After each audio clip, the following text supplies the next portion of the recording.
ಎಲ್ಲೆಲ್ಲೂ ರಂಜಾನ್ ಹಬ್ಬದ ಸಡಗರ ಸಂಭ್ರಮ. ಬ್ಯಾಟರಾಯನಪುರ ಕ್ಷೇತ್ರದ ಎಂಎಸ್ ಪಾಳ್ಯದಲ್ಲಿ ರಂಜಾನ್ ಹಬ್ಬವನ್ನ ಸಂಪ್ರದಾಯದಂತೆ ಆಚರಿಸಿದ್ರು. ವಿಶೇಷ ಅಂದ್ರೆ ಎಲ್ಲಾ ಧರ್ಮದವರು ಜೊತೆಗೂಡಿ ಹಬ್ಬವನ್ನ ಆಚರಿಸಿದ್ರು. ಎಲ್ರಿಗೂ ನಮಸ್ಕಾರ. ಮುಸ್ಲಿಂ ಬಾಂಧವರಿಗೆಲ್ರಿಗೂ ರಂಜಾನ್ ಹ್ಯಾಪಿ ರಂಜಾನ್. ಮತ್ತು ಇಲ್ಲಿ ನಾವು ಆಪೋಸಿಟ್ ರಂಜಾನ್ ಇದು ಇಬ್ರಾಹಿಂ ಮಸೀದ್ ಆಪೋಸಿಟ್ ಇಲ್ಲೇ ಮನೆ ಇರೋದು. ಡೋರ್ ನಂಬರ್ 6 ಬಾಲಾಜಿಲು ವಿಧಾನಪುರದಲ್ಲಿ ನಾವು.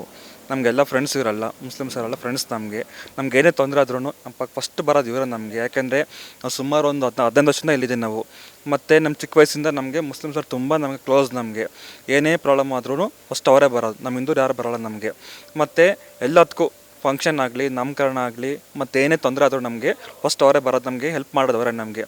ಮತ್ತು ನಮ್ಮ ಹಬ್ಬಕ್ಕೂ ಅವರೇ ಬರ್ತಾರೆ, ನಮ್ಮ ಮದುವೆಗೆ ಅವರೇ ಬರ್ತಾರೆ. ನಮಗೇನು ಸಮಸ್ಯೆ ಇದ್ದರೂ ಅವರ ಬಗೆಹರಿಸ್ತಾರೆ ನಮಗೆ.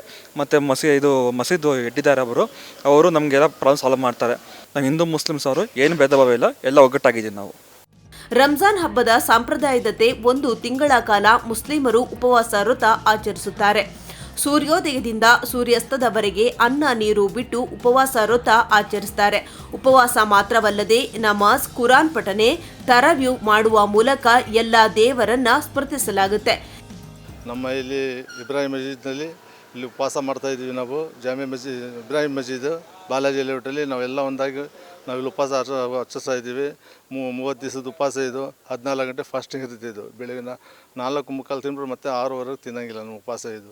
ನಾವೆಲ್ಲ ಒಂದಾಗಿ ಇಲ್ಲಿ ಇದು ಹಬ್ಬ ಹೊಸ ದಿನಾಚರಣೆ ಥರ ನಾವು ಮಾಡ್ತಾಯಿದ್ದೀವಿ. ರಂಜಾನ್ ಹಬ್ಬ ವರ್ಷ ನಾವು ಮಾಡ್ತೀವಿ. ಸೊ ಈ ವರ್ಷ ಸ್ಪೆಷಲಾಗಿ ಮಾಡ್ತಾಯಿದ್ದೀವಿ.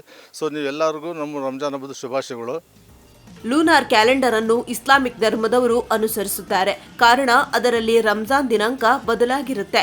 ಈ ಆಚರಣೆಯ ನಂಬಿಕೆಯಂತೆ ಅಲ್ಲಾಹ್ನೊಂದಿಗಿನ ತಮ್ಮ ಸಂಬಂಧವನ್ನ ಇನ್ನಷ್ಟು ಗಟ್ಟಿಗೊಳಿಸಲು ಉಪವಾಸ ಎಂಬುದು ಆತ್ಮಸ್ಥೈರ್ಯ ಹೆಚ್ಚಿಸಲು, ಹಸಿವಿನ ಮಹತ್ವ ಮತ್ತು ಅದೃಷ್ಟ ಸಂಪಾದನೆ ಮಾಡಲು ಶ್ರದ್ಧೆಯಿಂದ ಉಪವಾಸವನ್ನ ಆಚರಿಸುತ್ತಾರೆ. ತಿಂಗಳ ಪ್ರತಿಯೊಂದು ದಿನ ಮುಸ್ಲಿಮರು ಈ ಹಬ್ಬದ ಆಚರಣೆಯ ಮೂಲಕ ಅಲ್ಲಾಹ್ನಲ್ಲಿ ನಂಬಿಕೆ ಇಟ್ಟುಕೊಳ್ಳುತ್ತಾರೆ. ಪ್ರಾರ್ಥನೆ, ಕುರಾನ್ ಪಠನೆ ಮತ್ತು ದಾನ ಧರ್ಮದಲ್ಲಿ ತೊಡಗುವುದು ಮಾತ್ರವಲ್ಲದೆ ಸ್ನೇಹಿತರು ಮತ್ತು ಕುಟುಂಬದವರೊಂದಿಗೆ ತಮ್ಮ ಒಡನಾಟವನ್ನ ಇನ್ನಷ್ಟು ಗಟ್ಟಿಯಾಗಿಸುತ್ತಾರೆ. ಉಪವಾಸದ ಪ್ರಮುಖ ಸಮಯ ಇಫ್ತಿಯಾರ್ ವೇಳೆಯಲ್ಲಿ ಎಲ್ಲರೂ ಒಂದೇ ಕಡೆ ಸೇರಿ ಮಸೀದಿಗಳಲ್ಲಿ, ಕೆಲವರು ಮನೆಗಳಲ್ಲಿ ಸೇರಿ ಖರ್ಜೂರ, ಬಾಳೆಹಣ್ಣು, ಕಲ್ಲಂಗಡಿ ಸೇರಿದಂತೆ ಎಲ್ಲ ಬಗೆಯ ಹಣ್ಣು ಹಂಪಲು ತಂದು ಒಂದೆಡೆ ಸೇರಿಸಿ ಸಾಮೂಹಿಕವಾಗಿ ಸೇವಿಸುವ ಮೂಲಕ ಉಪವಾಸ ವ್ರತವನ್ನ ಮುಗಿಸುತ್ತಾರೆ. ಆ ಮೂಲಕ ಬಡವ, ಶ್ರೀಮಂತ, ಉನ್ನತ, ಕನಿಷ್ಠ ಎಂಬ ಭೇದ ಭಾವವನ್ನ ಮರೆತು ಮಾನವೀಯತೆಯನ್ನ ಮೆರೆಯುವ ಮೂಲಕ ಸಂಬಂಧವನ್ನ ಗಟ್ಟಿಗೊಳಿಸುತ್ತಾರೆ. ರಂಜಾನ್ನ ಕೊನೆಯ 10 ದಿನಗಳಲ್ಲಿ ಪ್ರವಾದಿ ಮಹಮ್ಮದರನ್ನ ಕುರಾನ್ ಮೂಲಕ ನೆನಪಿಸಿಕೊಳ್ಳುವುದು ಎಂಬ ನಂಬಿಕೆ ಇದೆ.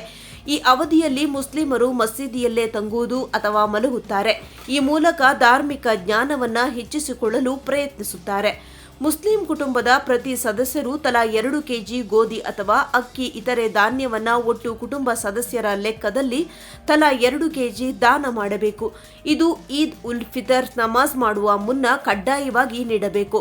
ಇಸ್ಲಾಂನಲ್ಲಿ ಬಡ, ನಿರ್ಗತಿಕರಿಗೆ ಸಹಾಯ ಮಾಡಲು ಕಡ್ಡಾಯವಾಗಿ ಈ ನಿಯಮ ರೂಪಿಸಲಾಗಿದೆ ಎಂದು ಮುಸ್ಲಿಂ ಧರ್ಮಗುರು ತಿಳಿಸಿದರು.